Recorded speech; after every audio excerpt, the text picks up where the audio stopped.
Hello everyone, আশা করি তোমরা সকলে ভালো আছো।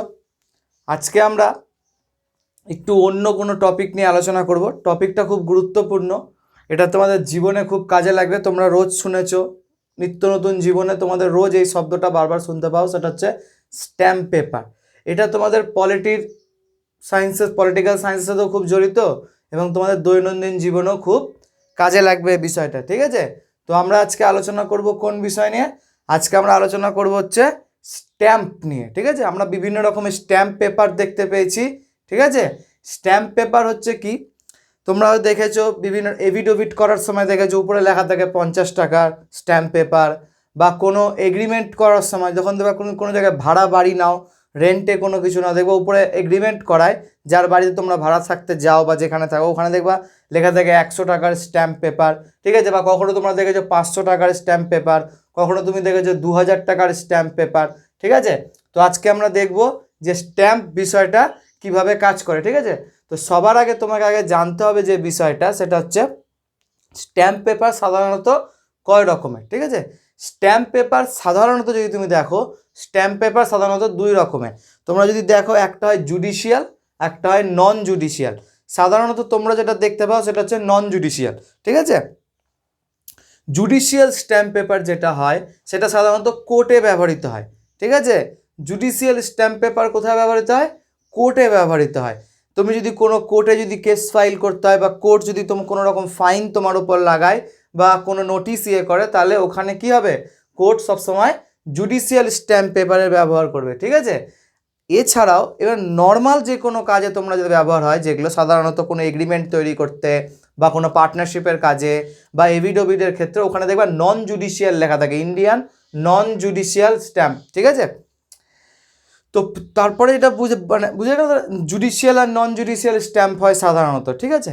2 নম্বর হচ্ছে, এখন বর্তমানে আর এক ধরনের আমরা স্ট্যাম্প দেখতে পাই, সেটা হচ্ছে, তোমরা যদি দেখো, সেটা হচ্ছে ই স্ট্যাম্প পেপার। মানে এখন স্ট্যাম্প সাধারণত কি হয়ে গেছে, এখন স্ট্যাম্প সাধারণত তুমি দেখতে পাওয়া হচ্ছে মানে অনলাইনে, মানে কম্পিউটার থেকে অনলাইন ডাউনলোড করা যাচ্ছে স্ট্যাম্প, সেটা হচ্ছে কি ই স্ট্যাম্প পেপার, ঠিক আছে? ওখানেও কি হয়, জুডিশিয়াল নন জুডিশিয়াল দুটো ভাগ হয়, ঠিক আছে? এটা হলো আমাদের একটা জিনিস আমরা জানতে পারলাম। এবার হচ্ছে আমরা দেখব যে স্ট্যাম্পের ব্যাপারটা কি। স্ট্যাম্পের ব্যাপারটা হচ্ছে, ধরো কোনো এগ্রিমেন্টের ক্ষেত্রে, ধরো আমার কাছ থেকে কেউ 5000 টাকা ধার নিল 1 মাসের জন্য, ঠিক আছে? এবার আমি ওকে কোনো সাধারণ কাগজে বা কোনো সাদা কাগজে যদি লিখিয়ে নিলাম যে 5000 টাকা তুই আমার কাছ থেকে ধার নিয়েছিলিস, 1 মাস পর তোকে ফেরত দিতে হবে, সাদা কাগজে লিখে, এই কাগজটার কোনো ভ্যালু নেই, কিন্তু এই কাগজের কোনো ভ্যালু নেই। কিন্তু আমি যদি ওকে এই কথাটা কোনো স্ট্যাম্প পেপারের উপর, 100 টাকার স্ট্যাম্প পেপার, কোনো যেহেতু এগ্রিমেন্টের ব্যাপার আসছে, 100 টাকার স্ট্যাম্প পেপার যদি লিখিয়ে নিতে পারি, তাহলে এই বিষয়টা কিন্তু লিগাল হয়ে যাবে, ঠিক আছে? তো স্ট্যাম্পের বিষয়টা কোনো এটা আছে যে কোনো এগ্রিমেন্টকে বা কোনো বিষয়বস্তুকে লিগাল রূপ দিতে গেলে, কোনো বিষয়বস্তুকে যদি আইনত রূপ দিতে হয়, তাহলে আমরা যে জিনিসটা ব্যবহার করব সেটা হচ্ছে স্ট্যাম্প পেপার। আচ্ছা, স্ট্যাম্প পেপার কে জারি করে? স্ট্যাম্প পেপার সবসময় রাজ্য সরকার জারি করে, মানে স্টেট গভর্নমেন্ট। স্টেট গভর্নমেন্টের হচ্ছে রেভিনিউ জেনারেট করার একটা প্রসেসের মধ্যে কি পড়ে? স্ট্যাম্প। তোমরা শুনেছো স্ট্যাম্প অ্যাক্ট, শুনেছো স্ট্যাম্প কর, শুনেছো, ঠিক আছে? এটা হচ্ছে সবসময় কার দায়ী? এটা হচ্ছে রাজ্য সরকারের দায়ী। তার মানে কি, যে ধরো তুমি 5000 টাকা যে ওকে ধার দিয়েছো, তাহলে তুমি কাকে সাক্ষী করছো? রাজ্য সরকারকে সাক্ষী করছো। তার বদলে তুমি যত টাকার স্ট্যাম্প পেপারের কাগজটা নিচ্ছ, সেই টাকাটা তোমাকে কি রাজ্য সরকারকে ফিস হিসাবে দিতে হচ্ছে, মানে ফিস হিসাবে সেই টাকাটা তোমাকে রাজ্য সরকারকে দিতে হচ্ছে। তখন রাজ্য সরকার কি ওটাতে সাক্ষী হিসাবে থাকছে। বুঝা গেল যে রাজ্য সরকার যেহেতু তোমাকে কাগজটা দিচ্ছে বলে, রাজ্য সরকার ওর মাঝখানে কি একজন মধ্যম ব্যক্তি হিসাবে, রাজ্য সরকার তোমার কথা শুনবে, যেহেতু রাজ্য সরকারকে তুমি রাজ্য মানে কর বিভাগকে তুমি টাকাটা দিয়েছো। বুঝা গেল বিষয়টা? তো কোনো বিষয়কে লিগ্যালি রূপ দেওয়ার জন্য আমরা কি ব্যবহার করি? স্ট্যাম্পের। এটা হচ্ছে স্ট্যাম্পের কিন্তু বিশাল বড় একটা ক্ষমতা, ঠিক আছে? তোমরা যদি দেখো স্ট্যাম্পের এটা একটা বিশাল বড় একটা ক্ষমতা। তোমরা যদি দেখো যে কোনো জমি যখন রেজিস্ট্রি করতে হয় কেনা বেচার সময়, তখনও কি হয়? তখনও স্ট্যাম্পের ব্যবহার হয়, ঠিক আছে? আচ্ছা, স্ট্যাম্প বিভিন্ন রকমের হয়। 50 টাকার স্ট্যাম্প পেপার সাধারণত একটু বিভিন্ন রাজ্য বিভিন্ন হিসাবে জারি করে, ঠিক আছে, বিভিন্ন রকমের রাজ্য বিভিন্ন ভ্যালুর হিসাবে স্ট্যাম্প জারি করে, ঠিক আছে। সাধারণত তুমি দেখবা 50টা, যদি এভিডোভিট করা যায় কোনো কিছু, এভিডোভিটের ক্ষেত্রে 50 টাকার স্ট্যাম্প পেপারের ব্যবহার হয়। কোনো এগ্রিমেন্টের ক্ষেত্রে 100 টাকার স্ট্যাম্প পেপার ব্যবহার হয়। তোমরা দেখবা কোনো ভাড়া, কোনো বাড়িতে রেন্ট হিসেবে, ভাড়াটিয়া হিসেবে যেতে গেলে তোমাকে কী হতে হয়, 100 টাকার এগ্রিমেন্টের পেপার থাকে, নন জুডিশিয়াল, আমি আগেই বলে দিয়েছি, ঠিক আছে। 500 টাকার স্ট্যাম্প পেপার সাধারণত কোনো মানে কি বলবো, 500 টাকার স্ট্যাম্প পেপার সাধারণত ব্যবহার হয় কিসের ক্ষেত্রে, কোনো জমি কেনা বেচার ক্ষেত্রে, বেশিরভাগ ক্ষেত্রে 500 টাকার স্ট্যাম্প পেপার ব্যবহার হয়। 2000 টাকার স্ট্যাম্প পেপার তুমি যদি দেখো, 2000 টাকার স্ট্যাম্প পেপার সাধারণত মানে কি বলবো, 2000 টাকার স্ট্যাম্প পেপার তোমার এতেও ব্যবহৃত হবে। যদি তুমি মানে কি বলবো, তোমাকে বোঝাতে গেলে একটু ডিটেলসে যদি বলা যায়, 2000 টাকার কোনো পার্টনারশিপে যদি কেউ ব্যবসা করছে, তাহলে পার্টনারশিপের ক্ষেত্রে 2000 টাকার স্ট্যাম্প পেপারে ব্যবহার হয়। পাওয়ার অফ অ্যাটর্নির ক্ষেত্রে, 100 টাকার স্ট্যাম্প পেপার ব্যবহার হয়, ঠিক আছে। যে ভাড়াটিয়ার কাছে, যে বাড়ির যে মালিক, তার কাছে ক্ষমতা থাকলো যে ও চাইলে তোমাকে এই টাইমের মধ্যে, এই টাইমের পর তোমাকে ওখান থেকে কি করতে পারে, উৎখাত করতে পারবে, তুমি ওখানে সারা জীবন থেকে যেতে পারবা না, ঠিক আছে।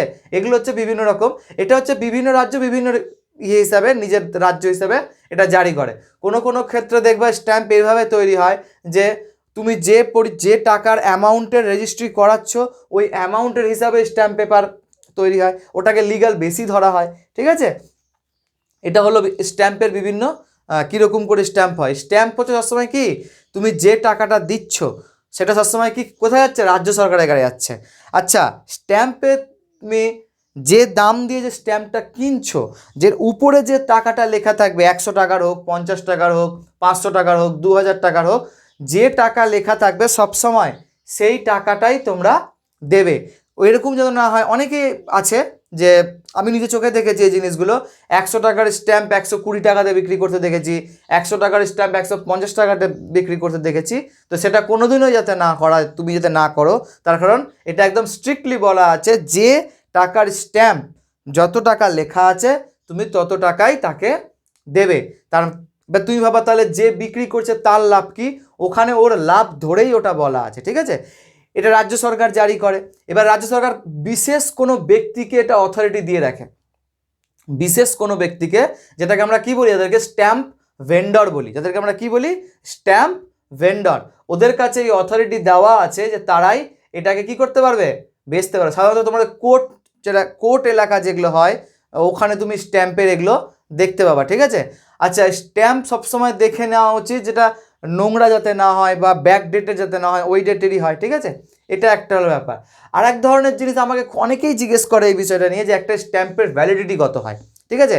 সাধারণত স্ট্যাম্পের অ্যাক্টে এরকম কোনো কিছু বলা নাই, আমি আবারও বলে দিচ্ছি, স্ট্যাম্প অ্যাক্টে এরকম কোনো কিছু বলা নাই যে একটা স্ট্যাম্পের ভ্যালিডিটি কত আছে। তুমি একটু সরল ভাষায় যদি বুঝাই, তাহলে এইভাবে বোঝাতে হয় যে ধরো কোনো বিষয়, ধরো তুমি আজকে ভেবেছো কোনো কিছু রেজিস্ট্রি করবা, তো ওই হিসাবে তুমি স্ট্যাম্পটা কিনে আনলা বাড়িতে, ঠিক আছে।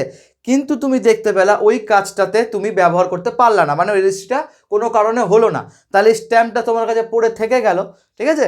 ওই স্ট্যাম্পটা তুমি 2 বছর পর হোক, 3 বছর পর হোক, যে কোনো প্রপার্টির কেনার বেচার ক্ষেত্রে বা অন্য কোনো কাজে ওই স্ট্যাম্পটা ব্যবহার করতে তুমি পারবে। ওই স্ট্যাম্পের কোনো ব্যাকডেটেড কেস হবে না, ঠিক আছে। বোঝাতে পারলাম বিষয়টা তোমাদেরকে।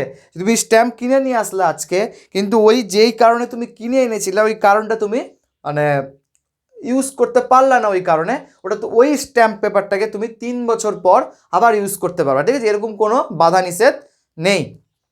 কিন্তু এখানে একটা কিন্তু আছে, কিন্তুটা হচ্ছে কি, এরকম বারিক জিনিস জেনে নেবা। ওই স্ট্যাম্পটা যদি তোমাকে পাল্টাতে হয়, মানে তুমি পাল্টাতে বলতে কি ফেরত দিয়ে দিবা, ফেরত তুমি দিতেই পারো, কোনো অসুবিধা নেই বিষয়ে, ওই স্ট্যাম্পটাকে তুমি ফেরত দিতে পারো। কিন্তু ফেরত দেওয়ার একটা শর্ত আছে, তুমি যেই দিন কিনে নিয়ে আসবা, যদি ফেরত দিতে হয়, যেই দিন তুমি কিনে নিয়ে আসবা সেই দিন থেকে শুরু করে 6 মাসের মধ্যে তোমাকে ওটাকে পাল্টাতে হবে, মানে ফেরত দিয়ে দিতে হবে, ঠিক আছে। প্রথম ক্রাইটেরিয়া আমি কি বললাম, তুমি রেখে দিতেই পারো, কোনো অসুবিধা নাই, রেখে দিলে তোমরা সারা জীবন তোমার চলবে, কোনো অসুবিধা নেই। কিন্তু তুমি যদি মনে করে নাও যে না আমি ফেরত দিয়ে দেবো, তাহলে যেদিন তুমি কিনে নিয়ে আসবা সেই দিন থেকে 6 মাসের মধ্যে তোমাকে ওটাকে কি করতে হবে, তোমাকে ওটাকে ফেরত দিতে হবে। এবং ফেরত দেওয়ার সময় তুমি যেই টাকার স্ট্যাম্পটা কিনেছিলে সেখান থেকে 10% কেটে নেওয়া হবে। ঠিক আছে, ধরো তুমি 100 টাকার যদি স্ট্যাম্প কিনে থাকো সেখান থেকে 10% কেটে নেওয়া হবে। 200 টাকার 500 টাকার কিনলে সেখান থেকে 10% কেটে নিয়ে বাকি টাকা তোমাকে ফেরত দিয়ে দেওয়া হবে। বোঝা গেল স্ট্যাম্পের কনসেপ্ট। স্ট্যাম্পের বিশাল পাওয়ার হয়। ঠিক আছে, তো এটা সাধারণত তোমাদের নলেজ বাড়ানোর জন্য এই ভিডিওটা তোমাদের করা। এটাতে অনেক তোমরা কাজে লাগবে, দেখবে স্ট্যাম্প সম্পর্কে জুডিশিয়াল নন জুডিশিয়াল ব্যাপারে তোমরা জেনে গেলা।